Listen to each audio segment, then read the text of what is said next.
저는 오늘 본문 중심으로 마음을 지켜내는 분별의 사람이 되라, 계속되어진 느헤미야 이 강의 말씀을 통해서 함께 이 은혜를 나누도록 하겠습니다. 여러분, 인생은 계속해서 밀려오는 파도와도 같은 것 같습니다. 당하는 고난이 그렇죠. 그리고 하나님의 뜻대로 살아가고자 하는 모든 일 가운데에 끊임없이 일어나는 여러 장애물 그리고 방해가 늘 그렇습니다. 밀려 들어왔다가 다시 나가는 이 파도는 항상 다 그 사이즈가 다르죠. 지금 느헤미야가 겪고 있는 그 어려움의 강도도 내용도 다 다른 것입니다. 오늘 본문을 통해 우리는 그런 것을 다시 한번 확인하게 되는 것이죠. 산 넘어 산이라고 했죠. 그와 마찬가지로 참 외부로부터 이 방해의 세력으로 힘들었던 그 산을 넘어야 되는 이 시작 잘 넘어갔습니다.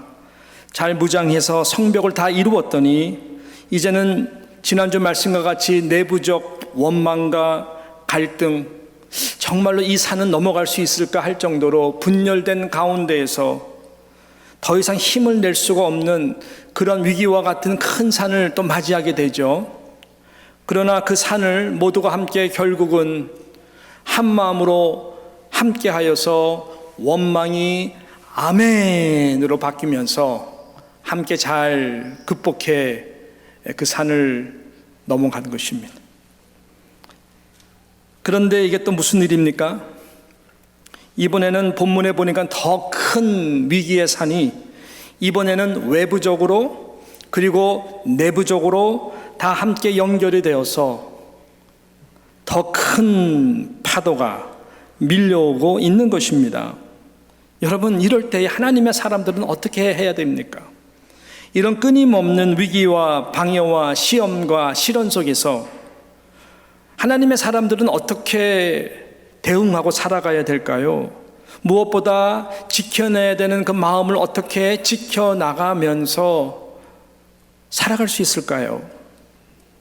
이 질문에 대한 이 하나님의 말씀이 말씀하고자 하는 그 답을 우리가 나중에 찾게 될 터인데, 먼저 우리가 그 전에 본문 속에서 지금 느헤미야가 외부적으로 그리고 내부적으로 당하고 있는 이 큰 위기 상황에 대해서 좀 몇 가지로 한번 생각을 해보도록 하겠습니다. 어떤 위기를 좀 당하고 있는가 짧게 볼 텐데, 첫 번째는 암살 음모의 위기를 지금 그가 당하고 있다라고 하는 것입니다. 자, 오늘 본문 첫 9절 말씀 1절과 우리 2절 이 말씀을 우리 함께 읽어보도록 하겠습니다. 시작.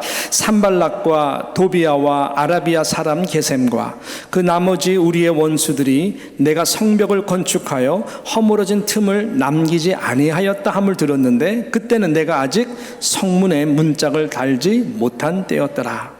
산발락과 게셈이 내게 사람을 보내어 이르기를 오라, 우리가 오노 평지 한촌에서 서로 만나자 하니 실상은 뭐예요? 나를 해하고자 함이었더라. 실상은 나를 해하고자 함이었더라.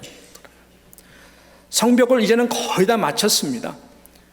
우리 그 성벽의 높이도 다 마쳤어요. 이제 남은 것은 이제 문짝, 성문 문짝만 달면 되는, 거의 다 99%가 다 완성된 이런 상황 가운데 이 소식을 산발락과 도비아와 게셈이 들으면서 너무나 무서운 이 음모를 꾸미게 되는 것이죠. 저들은 포기할 줄 모릅니다. 악한 영이 그래요. 악한 영은 휴가가 없어요. 얼마나 저들을 조종하는 영들이 집요한지 모릅니다. 이들이 사람을 보내어서 느헤미야를 보고 오노 평지로 나와서 우리와 함께 의논하자, 대화를 하자라고 유인을 하고 있는 것입니다. 느헤미야가 응하지 않죠. 그랬더니 4절에 보니까 4번씩이나 4번씩이나 사람을 보내서 계속해서 오노 평지로 오라고 하는 것이죠. 여러분, 이름 외우기 참 쉽죠. 오노 평지. 오노 평지는 오노, 절대로 가면 안 되는 데가 오노 평지예요. 정말 이 참 기가 막혀요. 어떻게 참 이렇게 이름이 이럴까? 지형학적으로 또 영적으로 해석할 때의 오노 평지는 정말 오노, 가면 안 되는 평지입니다. 그리스도인들이, 하나님의 사람들이 가서도 안 되고 서 있어도 안 되고 머뭇거려도 안 되는 곳입니다. 왜냐하면 오노 평지는요, 예루살렘에서 북서쪽으로 40여 킬로 떨어진 지점에 위치한 그 평지인데, 이 지역적 특징이 뭐냐면은 사마리아와 그 다음에 아스돗과 이 예루살렘 유다와 이 사이에 애매모호하게 있는 평지가 오노 평지예요. 물론 동선적으로 보게 되면 예루살렘 나오기도 편하죠. 사마리아에서 오기도 편하죠. 이방인들이 와서 만나기 좋은 곳이지만 말 그대로 애매모호한 평지예요. 영어로 말하면 neutral ground입니다. 영적으로 neutral ground라고 하는 것은 회색 지대는 실은 안 좋은 거예요. 차든지 덥든지, 미지근한 곳 싫어합니다, 하나님. 그러니까 확실하게 내 위치를 정확하게 잡아야 되는데 그렇지 못하는 곳이죠. 그래서 이 지역을 자신의 영적 영역으로 삼고 영향력을 행사하고 있는 사람이 바로 이 산발락이었습니다. 그 산발락은 느헤미야를 이곳으로 유인해서 바로 그곳에서 살해하려고 하고 있는 것입니다. 사단은 우리를 이렇게 신앙을 타협할 수 있는 애매모호한 회색지대로, 뉴트럴 그라운드로, 진리적 삶을 진리적 삶으로 살지 못하도록 항상 타협할 수 있는, 세상과 컴프로마이즈 할 수 있는 그 그라운드로 저와 여러분을 유혹해요. 이것이 굉장히 중요한 포인트인 것이죠. 아담과 하와가 바로 그 뉴트럴 그라운드에, 그 사단의 뱀의 소리에 속아 넘어간 것입니다. 항상 진리를 말하는 것 같고 혹하게 말을 하죠. 그렇지만 그 뒤에 감춰져 있는 100%는 상당히 우리로 하여금 죄를 짓게 하는 트랩인 것입니다. 하나님이 정말 너희들이 이 선악과를 먹을 때에 정령 죽지 않는다고 하더냐? 네, 그렇지 않아. 너희들 죽지 않아. 그 자리에서 절대 안 죽어. 하나님이 왜 먹지 말라 그러냐면은 하나님과 같이 되기를 원치 않기 때문이에요. 선과 악을 아는 존재가 되는 것을 하나님이 싫어하기 때문에, 그래서 너희로 하여금 선악과를 먹지 말라는 것이야. 절대 안 죽어. 그러니까 아무 문제 없을 거야. 그러면서 선악과를 딱 보니까 정말 먹음직스럽고 탐스러워 보이는 거예요. 먹었어요. 안 죽었어요. 이것이 트랩이거든요. 진리를 진리로 여기지 못하도록 악한 사단은 포스트 모더니즘이라고 하는 요즘 이 뉴트럴 그라운드에서 절대 진리는 존재하지 않다라고, 얼마나 이 시대 가운데에 그 오노 평지와 같은 곳으로 정말 많은 다음 세대들을, 많은 하나님의 백성조차도 세상 속에서 이끌어가는지 몰라요. 그곳에서 우리의 영혼은 점점 영적인 힘을 잃어버릴 수가 있다라고 하는 것입니다. 느헤미야와 같이 4번씩 오라고 해도 단호히 노라고 말할 수 있어야 되는 것이죠. 저는 우리 누장의 모든 성도님들이 정말로 악인의 꾀를 쫓지 않고 의인의 길에 서지 않는 참으로 복된 하나님의 멋진 백성들 다 되시기를 주님의 이름으로 축원합니다. 이 두 번째 이 위기의 시험은 뭐냐 봤더니 중상모략이었습니다. 중상모략. 자, 5절 말씀을 우리 같이 함께 읽어보도록 하겠습니다. 우리 5절 말씀 이렇게 말씀하죠. 시작. 산발락이 5번째는 그 종자의 손에 봉하지 않은 편지를 들려 내게 보냈는데, 편지를 보냈어요. 서신을 보냈어요. 근데 특징이 보니까는 손에 봉하지 않은 편지를 그 보내는 자를 통해서 메신저한테 보낸 거예요. 이게 5번째 의도예요. 4번째 오노 편지를 안 오니까 안 되겠다 해가지고 편지를 써서 그 느헤미야에게 보냈는데, 문제는 그 교묘하게 그 편지를 씨를 하지 않은 거예요. 당시 모든 공식 문서에는 종이에 쓴 내용을 쓴 다음에 끈으로 묶든지 그 가운데 인장으로 날인해서 단단히 봉하게 돼 있습니다. 더군다나 중요한 문서이면 문서일수록 씨를 정확하게 하는 것이죠. 아무도 내용을 읽을 수가 없도록 하는 것입니다. 그리고 그 내용을 누구도 변경하지 못하도록 하기 위해서 그 다큐멘터리는 그렇게 조심스럽게 처리를 해야 되는데 5절에 보니까 손에 봉하지 않은 채로 들려서 느헤미야에게 보내진 것입니다. 왜 그럴까요? 이 산발락의 의도죠. 모든 이 캐리가 되는 과정들을 통해 가지고 누구든지 그 내용을 읽을 수 있도록 유혹받아. 한번 읽어볼까? 어떤 내용일까? 읽으면서 그 내용대로 소문을 퍼뜨리게 하기 위한 이 고도의 전략이었던 것입니다. 그러면 그 악성 내용, 그 내용이 무엇일까? 어떤 내용들을 담아서 이렇게 봉하지 않고 하게 했을까? 6절 말씀이에요. 6절 말씀에 그 내용이 나와 있습니다. 6절 말씀 시작. 그 글에 이르기를 이방 중에도 소문이 있고 가스무도 말하기를 너와 유대 사람들이 모반하러 하여 성벽을 건축한다 하나니 내가 그 말과 같이 왕이 되려 하는도다. 그 내용은 다른 것이 아니에요. 느헤미야가 예루살렘에 온 목적은 선한 뜻을 이루기 위해 하는 것 같지만 그게 아니라 그 사람이 왜 페르시아 여기까지 왔을까? 여러분 들으세요. 그 마음이 시커맵니다, 여러분. 예. 스스로 왕이 되려고 하는 겁니다.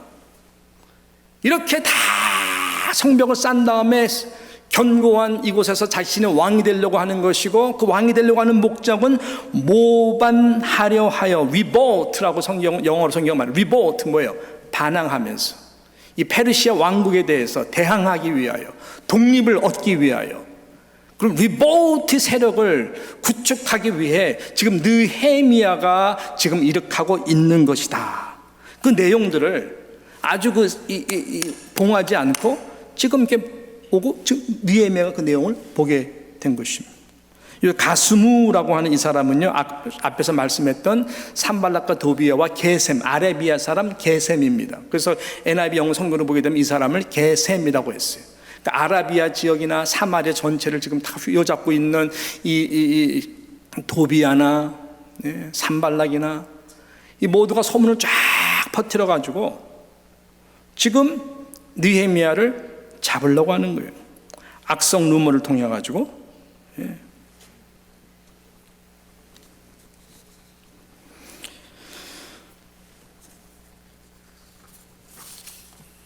더욱더 나가서 7절에 보니까 더 겁을 줍니다. 7절에 뭐라고 말씀하냐면 또 내가 선지자를 세워 예루살렘에서 너를 들어 선전하기를 유다의 왕이 있다 하게 하였으니 지금 이 말이 누구에게 들릴지라? 왕에게 들릴지라. 그런즉 너는 이제 오라 의논하자 하였기로라고. 어떻게 해서든지 끄집어내기 위해서 지금 왕에게 이 내용들이 들어가게 된다. 아닥사스다 왕에게 우리가 다 전할 것이다. 그래서 느헤미야 잘못 보셨습니다. 아닥사스다 보내는 게 원래 아니에요. 그놈이 얼마나 마음이 시커하냐면 가가지고 예루살렘 성벽을 짓는다, 앞에 눈물 짓고 온갖 연기를 한 모든 이유는 다른 것이 아니라 자신이 왕이 되어가지고 왕에 대해서 거스르기 위하여, 저 땅을 스스로 통치하기 위하여 지금 이 사단을 벌이고 있는 것입니다. 이렇게 지금 말할 거라는 거예요. 그러니까 빨리 와. 빨리 와. 안 오면 내가 바로 지금 이야기할 거예요. 지금 이런 내용이 있는 거예요. 여러분, 에스라 4장 23절을 좀 우리가 좀 봐야 되는데 한번 읽어보시고 다음에 이 느헤미야는 에스라 말씀을 같이 함께 봐야 되거든요. 원래 그 에스라 4장 23절에 보게 되면 전에 성벽을 짓다가 멈추게 된 이유가 바로 이거였거든. 루훔과 서기관 심세가 영향력을 행사해가지고 유언비어를 비슷하게 퍼뜨려서 페르시아 왕 아닥사스다 왕이 지금 왕위에 오른 지 얼마 안 됐을 때 그 소식이 들어가서 성벽을 못 짓게 했거든요. 아닥사스다 왕이 뭐 자초지종을 압니까? 왕이 오른 지 얼마 안 되고 그 다음에 사마리아와 이쪽 모든 사람들이 지금 다 의견들이 그러니까 차라리 안 짓게 하는 것이 정치적으로나 모든 면에 좋겠다. 나중에 문제가 돼서 들고 일어나면은 일단 자기가 통치하고 지금 다 보낸 전령들이 힘들어질 거 뻔하니까 그 사람들의 말을 듣고 그렇게 한 거예요. 그 잘못된 루머에 귀가 얇아서 그렇게 한 거거든요. 그러니까 지금 똑같은 전략으로 지금 산발락과 도비아가 게셈이 합쳐가지고 그렇게 지금 말을 하겠다는 것이죠. 이렇게 악성 루머를 퍼뜨리며 인격과 명예를 더럽히게 하면서 자신의 입지를 강하게 어필하려고 하는 이 일처럼 악한 것이 없습니다. 이 악성 루머, 중상모략이 얼마나 사단이 쓰기 좋아하는 강력한 도구인지 몰라요. 진일을 떠나서 악성 루머가 일단 탁 올라가서 그 한 개인을 괴롭히면요, 그 개인이 어떻게 될까요? 마음이 정말 힘들죠. 사람인지라. 사실이 아니라면 억울해 죽을 것 같아가지고 막 팔짝팔짝 뛰다가 병나죠. 사실이라면은 이것이 드러난 것에 대해서 너무너무 또 분이 나는 것이죠. 그러니까 진일을 떠나서 한 사람을 죽이는 거예요, 완전히. 요즘같이 미디어와 SNS가 발달된 시대 가운데 여러분 잘 나가던 연예인들도 또 각 분야의 리더들, 사람들도 이 악성 루머에 의해 가지고 특별히 악성 댓글로 통해 가지고 얼마나 저들이 시달리는데요. 그 악성 댓글을 보지 말아야 되는데 인간은 이제 보잖아요. 그럼 분이 막 참아지지 않아가지고 나중에 심한 우울증 오게 되고 대인기피증 오게 되고 사람에 대해서 이 상처가 너무 어떻게 저런 말을 할 수가 있지, 어떻게 저런 생각할 수, 그래가지고 사람 대인기피증까지 오는, 나중에는 고립돼가지고 익수에만 케이스는 자살까지 하게 되는, 여러분 그러한 이 사단의 악성 도구인 것을 우리는 잘 아는 것이죠. 산발락이 지금 이 사단의 도구가 되어서 그렇게 하고 있는 거예요. 그래서 여러분 이 악성 루머의 중상모략에 속고 빠지지 않도록 늘 마음을 잘 경계하시기를 축복합니다. 그리고 절대로 말 조심하셔야 되는 거 아시죠? 할렐루야. 예. 말은 얼마나 빨리 말이 다니면 그냥 스포츠카보다 더 빨라가지고 그랬대, 오늘 그거 그랬대, 그랬대 놀랄루야, 그죠? 예. 아니야. 그렇다 할지라도 이거는 아니야. 네. 그런 좀 기도하는 마음이 있어야 되는 것이죠. 할렐루야. 세 번째 위기의 위기는 뭐냐? 거짓 예언에 대한 시험이었습니다. 이것도 위기였어요. 내부적으로 지금 신뢰하는 스마야라고 하는 이 자를 산발락과 도비아가 돈으로 매수해버린 거예요. 그래서 이 봉하지 않은 편지 5번째도 통하지 않으니까 그 다음에는 이 공동체 안에서 느헤미야가 정말로 신뢰하는 그 사람을 돈으로 매수해버렸어요. 그래가지고 잘 연기를 해서 이 명예를 완전히 훼손할 수 있도록, 그래서 온 백성들이 실망할 수 있도록 딱 트랩을 깔아놓고 지금 접근하고 있는 거예요. 거짓 예언의 이 시험이었습니다. 오늘 10절에 나와 있는 내용이죠. 우리 10절 내용 같이 함께 읽어보도록 하겠습니다. 10절 이렇게 말씀합니다. 시작. 이후에 무헤다벨의 손자 들라야의 아들 스마야가 두문 분출하기로 내가 그 집에 가니 그가 이르기를 그들이 너를 죽이러 올 터이니 우리가 하나님의 전으로 가서 외소 안에 머물고 그 문을 닫자. 저들이 반드시 밤에 와서 너를 죽이리라 하기로. 이 무헤다벨의 손자인, 이 나름대로 영적 가문이 있는 집안인데 이 선지자, 쉽게 말하면은 목사를 돈으로 매수한 거예요. 그 스마야를 통해 가지고 스마야가 지금 느헤미야를 걱정하는 듯 하면서 집에 신방을 가는 거예요.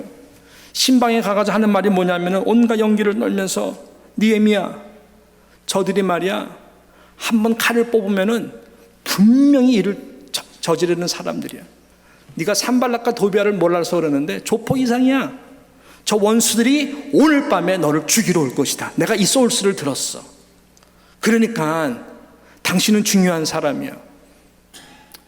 생명이 위험하니까 지금 집에 머물지 말고 하나님의 전에 있는 외소에 들어가서 숨어 있으라. 내가 아무도 얘기 안 할게. 문을 잠그고 있으면 생명이 보존받을 거야. 얼마나 그럴듯한 교묘한 말입니까? 반드시 온다니까. 너 죽어. 예. 그런 친분의 신뢰적인 관계에서 말을 믿는다면 느헤미야는 정말 그래야 되나? 라고 생각했을 거예요. 근데 느헤미야에게는 어떤 딱 마음이 오냐면은 하나님 주시는 마음이죠. 이건 율법을 어기는 건데 또 그럴 수도 없지. 내가 죽으면 죽었지. 그럴 수가 없지. 근데 민수기 그 18장 7절에 보게 되면은 이 말씀하는 외소라고 하는 성전에 있는 곳은 아무나 들어갈 수 있는 것이 아니라 구별된 곳이에요. 특별히 이 레위 자손인 이 제사장들만이 들어갈 수가 있는 특별하게 지정된 곳이에요. 근데 느헤미야는 평신도예요. 평신도가 들어갈 수는 안 되는 곳이에요. 그러니까 딱 그 분별력이 있으니까 느헤미야는 지금 목숨이 중요한 것이 아니라 내가 들어가서 숨는다는 것은 이것은 올바른 행동이 아니다라고 딱 나오는 것이죠. 만약에 느헤미야가 이 말을 듣게 된다면 어떻게 됐을까요? 더 이상의 느헤미야는 느헤미야가 될 수가 없는 것이죠. 리더가 자기 목숨 하나 건지겠다고 하나님의 법을 어겨가면서 죽이러 온다니까, 아니 그 전에 했던 말들은 뭐고 그동안 했던 행동은 모든 것이 뭐고 숨어 있어? 그러면 모든 이스라엘 따르는 백성들이 어떻게 그분을 신뢰하고 목숨 걸고, 여러분 이러한 적들이 수두룩한 예루살렘에서 믿음을 지켜낼 수 있냐고요. 그러니까 느헤미야는 그것을 간파한 것이죠. 그래서 스마야 선지자의 이 제안을 다 거절을 하게 되는 것입니다. 그래서 산발락은 이런 것을 통해서 이 느헤미야의 명예를 무너뜨리려고 하는 것이었죠. 자, 여러분, 무엇이 위기일까요? 여러분, 이런 것들이 위기일까요? 오늘 말씀의 굉장히 중요한 포인트입니다. 많은 사람들은 이런 것들이 위기라고 생각을 해요. 이런 것들이 문제라고 생각을 해요. 세상 사람들은 그렇습니다. 그러나 하나님의 사람들, 하나님을 믿는 사람들, 예수 그리스도가 나를 위해 십자가에 죽으시고 부활하고 승리하신 것을 믿는 모든 그리스도인들에게는 이런 것들이 위기가 아닙니다. 무엇이 위기냐? 이런 위기를 위기로 생각하는 것이 위기인 거예요. 영어 통역이 되는지 모르겠지만 이런 위기를 위기로 생각하는 그 믿음이 위기라니까요.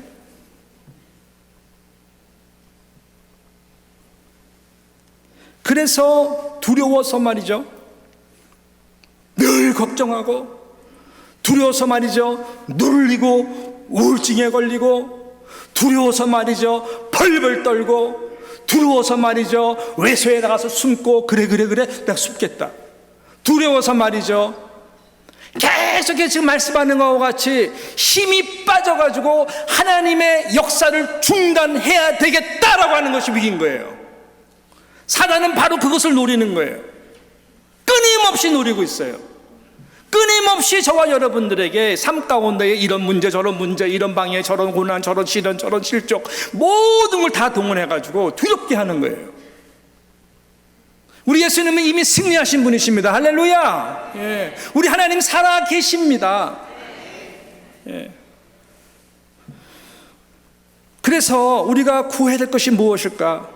오늘 이 제목에 대한 이 정말 답이 바로 이 두 가지가 있는 것입니다. 느헤미야는 어떻게 했을까? 첫 번째는요, 분별력의 은혜를 구한 것입니다. 분별력의 은혜. 우리에게 필요한 것이 무엇이냐? 분별력의 은혜인 거예요.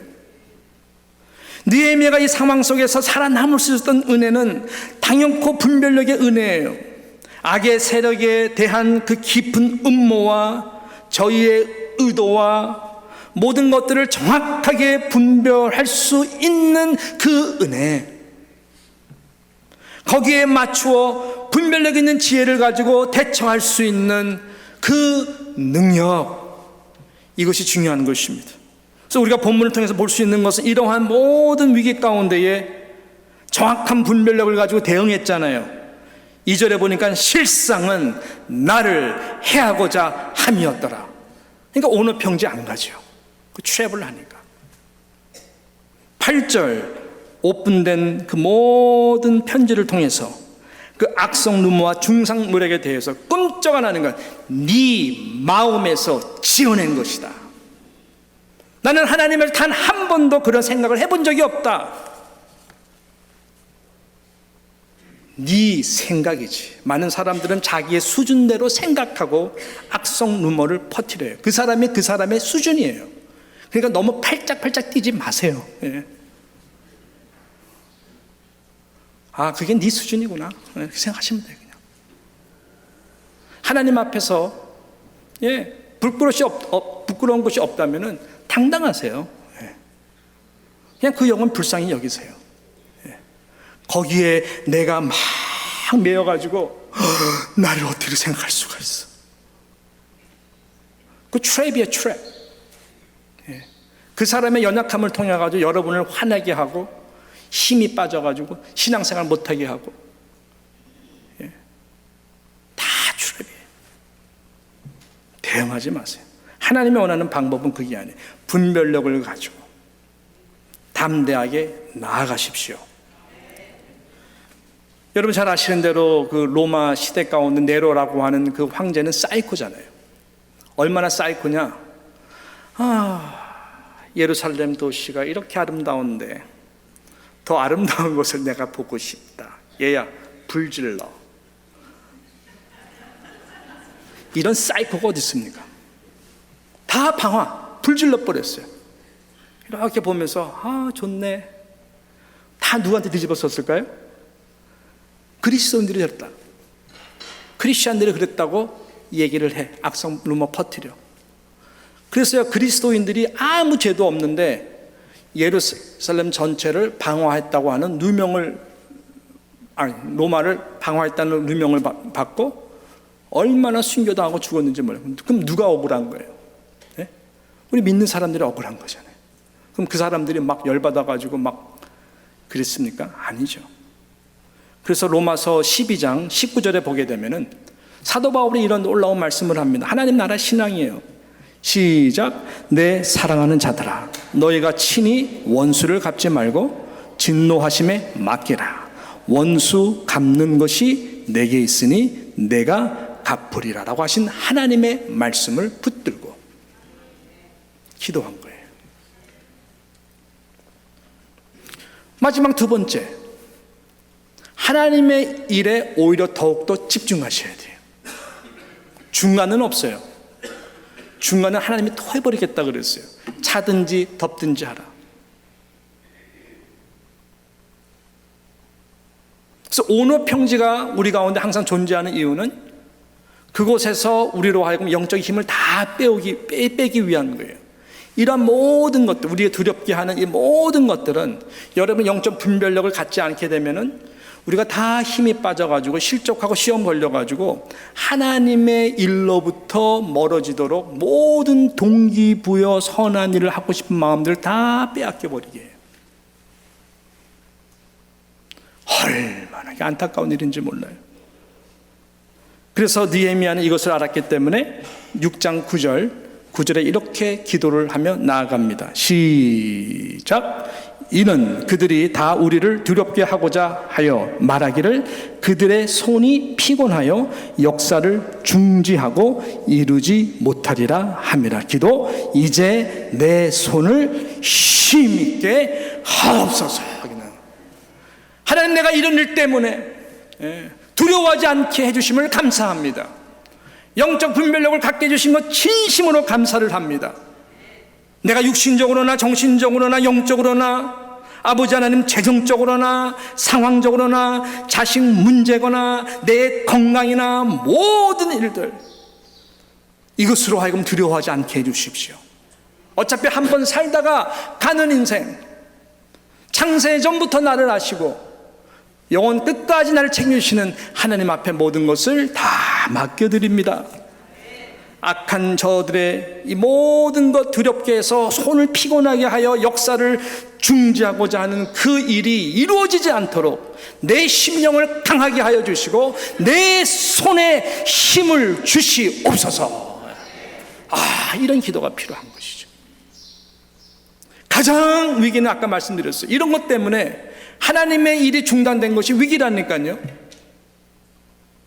그렇기 때문에 느헤미야는 무엇보다 가장 중요한 먼저 그의 나라와 그 의를 구하는 일이 목숨보다 중요하다는 것을 알았어요. 사도 바울의 고백과 같이 내가 달려갈 길 마칠 때, 그리고 내가 생명을 아끼지 않고 복음 증거되는 일을 위하여는 내가 조금도 두려워하지 않고 아끼지 않고 나아간다라고 하는 모든 사명보다 더 중요한 것, 모든 생명보다 더 중요한 것이 바로 이 사명을 이루는 일이라는 거예요.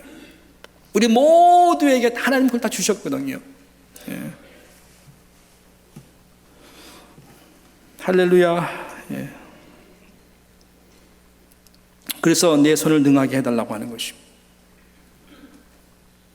여러분, 방해물이 왜 있을까요?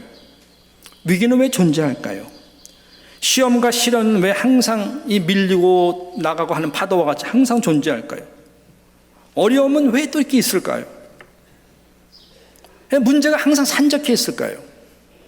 왜 고난은 항상 그림자와 같이 우리 인생 가운데 따라오는 것일까요? 그래서 분별력이 필요한 거예요. 그래서 그 가운데에 힘을 달라는 기도가 필요한 것입니다. 분별력, 방해물은 왜 있을까요? 주님이 대답해요. 야, 뛰어넘으라고 있는 거야. 뛰어넘으라고 내가 깔아놓은 거야. 방해물은 뛰어넘으라고 있는 거예요. 뛰어넘을 수가 있습니다. 예수 그리스도 안에서. 위기는 뭘까요? 위기는 왜 있을까요? 존재할까요? 극복하라고 기회로 준 거야. 그래서 위기가 기회가 되는 것이고, 위기는 극복될 수 있는 것이구나 라고 극복할 때에 이것이 우리에게 얼마나 놀라운 영적 기회가 되는지 모릅니다. 시험과 시련은 왜 있을까요? 이겨내라고 허락하신 거예요. 하나님이 허락하신 거예요. 이겨내라고. 강한 자가 될 거라는 거예요. 불순물을 다 우리로 하여금 빠져나가도록 아름다운 그릇으로 만들어 주실 거예요. 그것을 하기 위해서는 우리가 시험과 시련과 고난이 아니고서는 통과하지 않고서는 불가능하기 때문에 내가 너에게 줄 놀라운 기업, 미래의 축복을 담을 수 있는 그릇이 되도록 하기 위해서 하나님께서 그걸 잘 이겨내라고 변장된 축복으로 주신 것이에요. 어려움은 왜 있나? 돌파하라고 잠시 내어주신 거예요. 왜 문제는 많나? 여러분, 모든 그리스도인 예수 안에서 문제가 있는 자가 단 한 명도 없습니다. 이것은 저의 철학이에요. 문제가 있는데 아니에요. 문제 없어요. 단지 기도 제목만 있을 뿐이에요. 기도하라고. 기도를 워낙 안 하니까 기도하라고 문제를 허락하신 거예요. 여러분, 그러니까 우리에게는 예수 그리스도 안에서요 문제가 있는 자는 단 한 명도 없어요. 그러므로 우리에게도 위기가 찾아와요. 위기가 아니에요. 여러분, 어떻게 그게 위기가 되냐? 위기로 생각하는 것이 위기예요. 예. 여러분, 이 영적 분별력을 가지고 정말 이러한 힘 있는 이러한 기도와 이 은혜의 능력을 가지고 승리하시는 한 분 한 분들 되시기를 주님의 이름으로 축복합니다. 이 느헤미야 너무나 멋있는 분이에요. 이분은 목사도 아니고 정말 선지자도 아니고 제사장도 아니고 평범한 평신도예요. 이 영적 기백이 얼마나 대단한지. 할렐루야.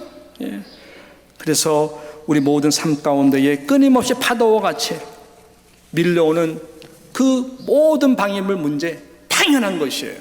그렇지만 당연하지 않은 것은 예수 그리스도 안에 있는 우리에게는 이 모든 것들이 나중에 다 축복, 잠시 당하는 고난은 장차 나타날 영광과 비교할 수 없도록 하나님께서 다 허락 안에 있는 것으로 믿고 이번 한 주도 믿음으로 승리할 수 있는 저와 여러분들 다 되시기를 주님의 이름으로 축원하는 것입니다.